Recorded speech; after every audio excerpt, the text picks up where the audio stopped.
Estamos en línea con Nicolás Hodgman. ¿Es así? Nico, ¿cómo andás? ¿Estás por ahí? Hola amigos, ¿cómo andan? Buenas. Buenas noches. ¿Cómo andás? ¿Bien? ¿Cómo va? Muy bien, ¿ustedes? Bien, gracias por tomarte el ratito. Sabemos que a estas horas y con hijos a veces es complicado. Pero bueno, nada, vamos a conversar un rato y en torno a, bueno, un poco a todo lo que haces, que la verdad que son un montón de cosas. Empezaremos de a poquito por algunas, pero bueno, en principio de vuelta agradecerte y conversar. Yo recién le comentaba a los chicos, en realidad recién no, sino estos días de preproducción, de que sos una de esas personas que toda la maquinaria cultural necesita. Vos me dirás, bueno, no, es un montón, lo que sea. Pero si empezamos a pensar todas las cosas que has hecho, y las cosas que has organizado, y los congresos, y las editoriales, y todas las movidas y demás, y tus intervenciones también públicas en determinados espacios, bueno, en principio, quizás, ¿cuándo nace un poco, o cuándo se te despierta toda esta cuestión de decir, bueno, en la cultura se pueden hacer cosas, se pueden organizar cosas, y empezamos a pensar esos hitos? Quizás, yo no sé, pienso en el Congreso de Gongrovich, pero podemos pensar en un montón de cuestiones, ¿no? Mirá, yo creo, primero, gracias por la invitación. Eh, para mí tiene que ver en general la cultura, uno entra en la cultura por error, como en las cosas buenas, por equivocación, por encontrar un camino que no es. En mi caso, yo tenía 12 años, me quería ir de viaje de egresados con mis compañeros y mis viejos no tenían guita. Entonces con un amigo dijimos, bueno, hagamos una revista de ecología, año 1994, no había internet, no había nada.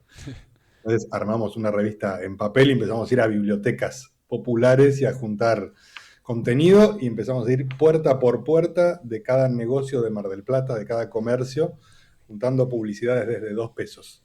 Tremendo. Porque vos, Nico, estás hace rato en Capital, pero sos de acá, de Mar del Plata. No, yo soy porteño, Ahí va, viví en Mar del Plata de los 11 a los 26, ahí después me va. volví para Capital. Bien, Y bueno, la cuestión es que juntamos la plata para pagar el viaje de los dos, bien, después de 2 meses. Nos tremendo. peleamos con todos nuestros compañeros y en lugar de irnos de viaje hicimos la revista. Imprimimos 300 ejemplares, los regalamos en la vía pública y estuvimos un año comiendo churros y golosinas. Espectacular. Y para mí ese es como el origen del asunto de decir, che, está buenísimo esto. O sea, Claro. Hay algo poner acá. algo que nos divierte entre amigos y que se genere un efecto, que a la gente le pase algo con eso, conmover a alguien a partir de lo que uno hace, pasarla bien y comer churros y golosinas. Espectacular. Así un poco arranca todo. Es lindo y es poético incluso esto de pensar el inicio como un error, ¿no? Tal cual. Total. Sí, José. No, pensaba cómo se entra hoy en la cultura que tenemos hoy, digo, para pegar un salto. ¿Cómo ves ese acceso, ese ingreso? Pero es de la misma manera, no hay manera de pensar en términos de consumos culturales si no es perder el tiempo y perder la plata. Espectacular. Entonces, si Para, vos te estás metiendo en cualquier tipo de, digo, a la hora de producirlo o a la hora de consumirlo, pero si vos te estás metiendo a ver una película, a leer un libro, al teatro, a lo que sea, ¿no? Danza, pero cualquier expresión artística o cultural, es algo que va en contra de la lógica del sistema capitalista y sobre todo en Argentina hoy, donde eso como no tiene ningún tipo de sentido. Entonces es, bueno, de qué manera uno va detrás de algo que tiene que ver con el deseo, cómo eso se capitaliza en otro tipo de sentido, en otra búsqueda. Y yo me aburro muy rápido. Entonces necesito hacer cosas. Necesito hacer cosas. También necesito llenar la heladera, pero eso no tiene que ver necesariamente con la cultura. bien. Bueno, pero básicamente igual la terminás llenando. A ver, te dedicás un poco, bueno, un poco y no, plenamente a laburos que tienen que ver con la cultura. Digamos, entiendo que llenás la heladera de esa manera. A menos que tengas algún pozo petrolero o alguna cuestión por ahí. Ah, me encantaría vivir de rentas. El sueño de cualquier gestor cultural es vivir de rentas. Claro, exactamente. Che, Nico, bueno, aprovecho para quienes están del otro lado. Recién, Nico, un poco comentábamos esto de que un programa cuando inicia, la verdad que hay gente que nos sigue en vivo, pero lo que nos está pasando llamativamente y felizmente es que está teniendo mucha repercusión en redes. Así que haremos algún corte bien, bien malo y bien malicioso de lo que venís diciendo. Nada, pero bueno, a ver, actualmente ¿con qué estás? ¿Querés contarnos con qué estás? Y después, si querés, hablamos un poco del libro que publicaste recientemente y demás. Bueno, son varias cosas. Por suerte, muy, muy contento con eso. En este momento estoy trabajando en Fondo de Cultura Económica, que es una editorial con la que yo crecí literalmente. En la casa de mis viejos había libros de historia, de sociología, de Fondo de Cultura Económica. En gran parte yo terminé estudiando historia, que es mi carrera de grado, mi formación, Sí. porque había libritos de fondo en casa. Y ahora tengo el privilegio medio delirante de estar editando a varios de esos autores.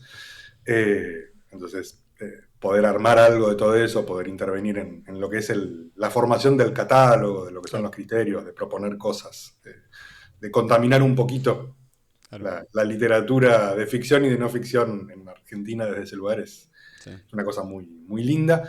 Estamos con Desmadres, que es un festival de literatura latinoamericana que arrancó en el 2023 y que este año vamos a estar haciendo de nuevo algunas actividades. Un poco el espíritu de Desmadres es o tiene que ver con pensar de qué manera la literatura latinoamericana da vueltas alrededor del mundo y el mundo interviene también en lo latinoamericano. Y hay un ejercicio que a mí me gusta mucho para pensar dentro del equipo y para contarlo y transmitirlo también afuera, que tiene que ver con esto, con que si yo le pido paro a cualquier, o le pregunto, le digo ejercicio para ustedes, paren a cualquier transeúnte por la calle, a cualquiera, y le dicen, nombrame un escritor latinoamericano que no sea argentino, esté vivo y no sea Paulo Coelho o Isabel Allende, que escriba ficción. Actualmente, un escritor latinoamericano que no sea Paulo Coelho, que no sea Isabel Allende. Puede ser Zambra.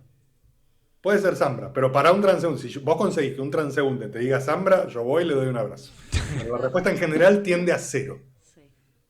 Y nunca jamás en la historia de la literatura latinoamericana hubo tantos escritores tan potentes que circularan tanto, que tuvieran tanto efecto en la discusión de la literatura a nivel internacional.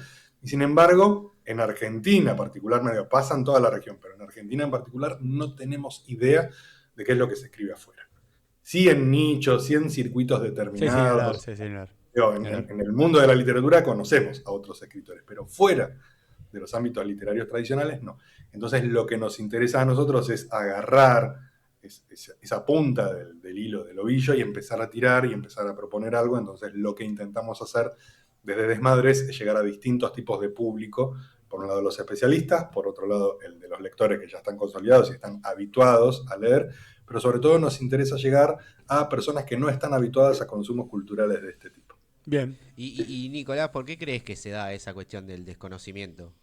Por ombliguismo, por fiaca, porque leemos de manera cada vez más parcial, porque el algoritmo nos va marcando y porque cada vez más hay algo de los agentes culturales, como lo que se denomina el gatekeeper, que son como los porteros, ese que tiene la llave y que dice acá este entra y este no, y que son cada vez más esos agentes y que está cada vez más sesgado y entonces leemos muy poco de afuera porque nos interesa cada vez más lo que tenemos cerca y conocemos.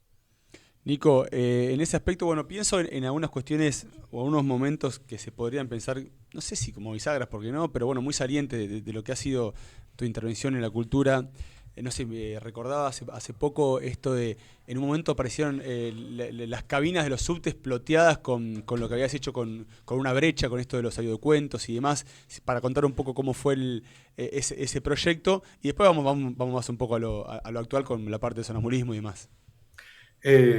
Bueno, eso es lo que contás, es un proyecto hermoso que tenemos con la productora Una Brecha. Con mi socio, con Jonathan Di Roca, empezamos a pensar que había muy poco vinculado al audiocuento y al audiolibro. Estoy hablando de 2015, que es ahora, como uno dice 2015, como bueno, pasaron 10 años y no había.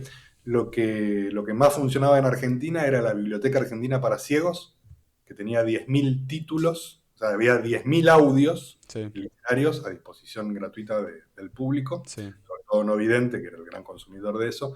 De esos 10.000 audios, había 60 que eran de escritores argentinos, claro.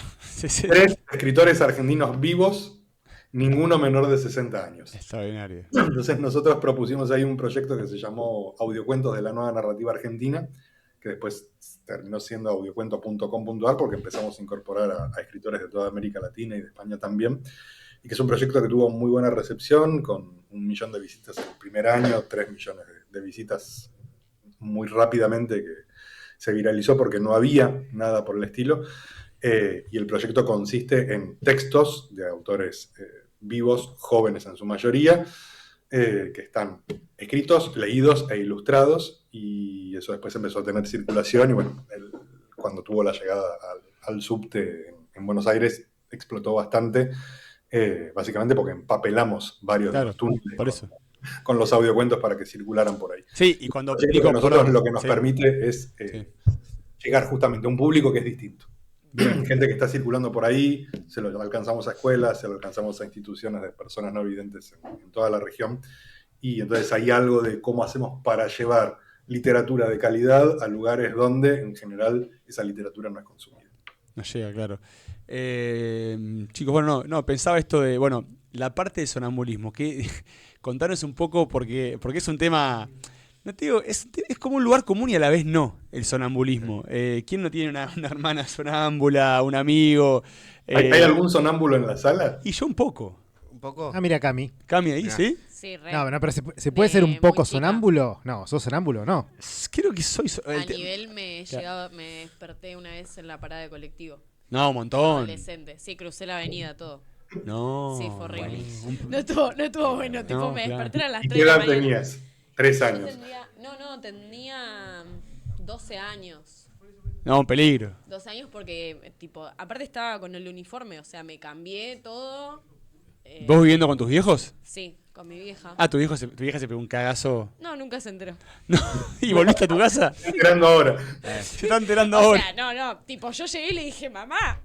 Tipo, me fui, Mamá. despertate. Cuidame. Digo, claro, cuidame, negra. No, y sí hablaba mucho, eso sí, me desperté, esto sí me han dicho amigas de que me levantaba, me sentaba, o les decía una conversación y me volvía a acostar. Bueno, pero es un buen momento para decir cualquier barbaridad y después decir, no, estaba sonando. Che, Nico, bueno, ¿de qué fue el proyecto y el libro? Yo soy sonámbulo desde muy chiquito, muy sonámbulo, de manera muy intensa y muy frecuente. Llevé un diario del sonambulismo desde hace más de 10 años y más 20 años. Y en realidad era un diario, en algún momento el diario devino también en un diario donde hablaba del sonambulismo, después ese diario se separó y había un diario que era exclusivamente sobre las noches en las que estaba sonámbulo y al día siguiente escribía sobre eso. Con eso intenté hacer un ensayo y cuando se lo presenté a Fondo de Cultura Económica, que todavía no estaba como coordinador editorial, sino que entré como autor, la propuesta de la editorial me encantó, que fue convertir ese ensayo en una novela. Y como yo descreo por completo de los géneros, para mí en un punto... Acá les tiro el título, vayan preparando el recorte. Para mí es lo mismo un poema que una tesis doctoral en un punto. Me pareció completamente natural que lo que había sido un diario y luego un ensayo deviniera en una novela, porque yo no creo que haya demasiada diferencia en muchos sentidos, sí, evidentemente, Sí, claro. cuando uno piensa en un sentido político, pero no en estos términos. Para mí no hay diferencia entre la ficción y la no ficción, no hay ningún tipo de diferencia entre lo que uno cuenta, si ocurrió o no ocurrió, sino que lo que importa, así como cuando uno cuenta un sueño al analista, es si eso que uno está narrando en un libro tiene un efecto en el lector o no. Y a mí lo que me interesaba con el libro era, primero, contar una historia y que esa historia funcionara de una manera determinada, que conmoviera, que hiciera preguntas, que me permitiera hacerme preguntas a mí también, que me permitiera que esas preguntas tuvieran respuestas que yo no solía dar. Y lo que me interesa a mí en particular de la literatura es eso, cómo eso que uno escribe siempre es un teléfono descompuesto, porque uno nunca sabe qué le va a pasar al lector con eso, qué va a leer, de qué manera, cómo, cuándo. Y entonces el libro me parecía un excelente canal para hacer del sonambulismo una manera de, por ejemplo, hoy estar charlando acá. Nico, recién dijiste la palabra política y hoy estábamos hablando un poco de la figura del indio y la contracultura. ¿Y qué es la contracultura? Obviamente es un concepto que va mutando y con el péndulo también político argentino se tiene que ir adaptando ese péndulo y ahí uno va viendo, bueno, qué sería hoy la contracultura y qué no. ¿En qué momento crees que estamos en relación a la cultura y su relación con la política? ¿Qué podríamos definir como cultura política hoy? ¿Hay una cultura que sea contracultural, valga el juego de las palabras? ¿Vos ves en algún lugar donde esté pasando algo que por alguna razón tenga un código distinto al que se maneja, por ejemplo, en la política? ¿Cómo lo podríamos pensar, si querés, juntos? Tranquila pregunta. Perdón, pero digo, bueno, ¿dónde ves vos que se esté moviendo algo? Te respondo. O, sí. o agarrar lo que puedas, qué sé yo. No, me parece que es un momento sumamente complejo. por todas las razones evidentes, pero en particular lo que a mí me inquieta bastante y por momentos me angustia un poco, tiene que ver con que hay un sopor generalizado que entiendo que tiene que ver con cierta resignación. Es como si nos hubieran vencido y entonces un poco lo que me pasa a mí con amigos, con gente cercana, es que lo que escucho es muchísimo malestar por todas las razones lógicas, esperables, racionales y sanas, mucha queja, y a mí eso ahí ya me empieza a generar un poco de ruido. Mi posición tiene que ver con que si estamos en un momento malo es donde más tenemos que hacer, donde más hay que agitar y donde más hay que pararse del lado del deseo y de las cosas que nos gustan y que nos interesan, aún con el contexto prácticamente apocalíptico que también elegimos en un punto porque somos absolutamente responsables de lo que está pasando. Y entonces es, bueno, ok, ¿de qué manera hacemos de esa responsabilidad a lo que sea productivo y que nos lleve a otro lugar? Primero subjetivamente nosotros y después intentar que eso tenga algún tipo de entramado en el tejido social. Bueno, súper interesante. Sí. Bueno, Nico, nada, no te robamos más tiempo. Te agradecemos un montón que te hayas tomado un rato, que hayas pasado acá por Generación de Amigos. Han pasado ya un montón de amigos y de amigas, autores. Bueno, es un universo que de a poquito vamos cultivando. Intentaremos, yo ya a los chicos un poco les comentaba tus textos para que también sigan estando en diálogo acá en la mesa. Y bueno, y te seguiremos también en todas las cuestiones, en esa maquinaria cultural que llevas adelante ya hace tantos años y que bueno, tantos espacios piolas genera. Obviamente uno no puede hacer como siempre digo, ¿no? de la experiencia personal una regla, pero bueno, a mí uno de los momentos que más me marcó fue el Congreso Gongrovich que organizaste, Nico, en su momento, que me marcó en todo sentido. En el que aprendí a laburar en grupo, empecé a entender la potencia de la cultura en ciertos espacios. Y bueno, cerremos igual con esto. ¿Por qué Gongrovich? Yo sé que no querés volver más al tema porque ya sé que ya te conozco, sos mi amigo y te han preguntado Obvio. 15.000 veces. Pero acá el público se renueva y los clips se renuevan. ¿Y por qué vamos a hacerlo sencillo? ¿Por qué Gombrowicz? Primero le tenés que explicar a la audiencia quién es Gombrowicz. Bueno, Víctor Gongrovich, este autor polaco que terminó básicamente accidentalmente o por error, un poco también como decías al principio, Nico, acá en Argentina. Lo peor es que lo eligió. Sí. Bueno, ¿por qué tomaste esa figura? Después, si querés, nosotros nos quedaremos conversando un poco del Congreso, pero ¿por qué tomaste la figura de Gongrovich? ¿Qué encontraste ahí? La respuesta de nuevo por error. Por error. Yo había leído a Gombrowicz, había leído primero Ferdi Durke y dije, este libro es una porquería, no me gustó, lo terminé con muchísimo pesar. Sí. Menos de un año después leí Cosmos, o sea, leí su primera y su última novela y dije, claramente no tengo que volver a leer a este señor. ¿Cómo es la que arranca el pajarito ahorcado? Claro, la de las cosas ahorcadas es Cosmos. Tremendo. Y un año después estaba escribiendo mi tesis sobre Gombrowicz. O sea, Esa sería la ¿qué pasó síntesis. ahí? ¿Qué pasó ahí en el medio? ¿Qué tipo de ayahuasca tomaste? Me junté con la que, yo estaba terminando la carrera de historia, me junté con la que iba a ser mi directora, yo estaba en un momento, me había separado, un momento de crisis existencial terrible, y me junté con la que finalmente fue mi directora, que era la decana de la facultad. Sí. Era una persona muy grande, muy maciza, que tomaba mucho whisky, tenía un vozarrón y era muy imponente. María, era como, te sentabas con María y era como, sentías que había alguien con una voz muy poderosa hablándote. Me dice, bueno, ¿de qué tema querés que sea tu tesis? Y yo le dije, bueno, no sé, la soledad. Y me dijo, no, la soledad no es un tema de tesis. Se Y cortó, dije, bueno, pero el exilio. Y yo sabía que quería trabajar con literatura de Europa del Este, era historiador.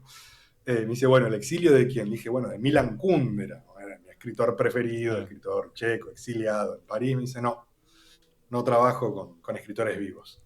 Ok. Me dice, bueno, otro autor de Europa del Este. Y dije, claro, sí, Sándor Márai. ¿Quién? Márai, un autor húngaro que se exilió por todo el mundo, está muerto, recontra muerto Márai. Me dice, no lo conozco, no trabajo con autores que no conozca. Otro, y me quedé, y dije, Gombrowicz, polaco, eximista, bárbaro, vamos con Gombrowicz. espectacular. Y cuando lo había detestado profundamente, y cuando empecé a leerlo como ya con un aparato crítico, no de civil, digamos, me enamoré. Me parece que es uno de los escritores más interesantes, inteligentes, lúcidos, provocadores que haya dado la historia universal de la literatura. Y no pude salir más. No, me parece que es un tipo que es un imán, que una vez que entras te chupa. Es un agujero negro espectacular que recomiendo que no lean.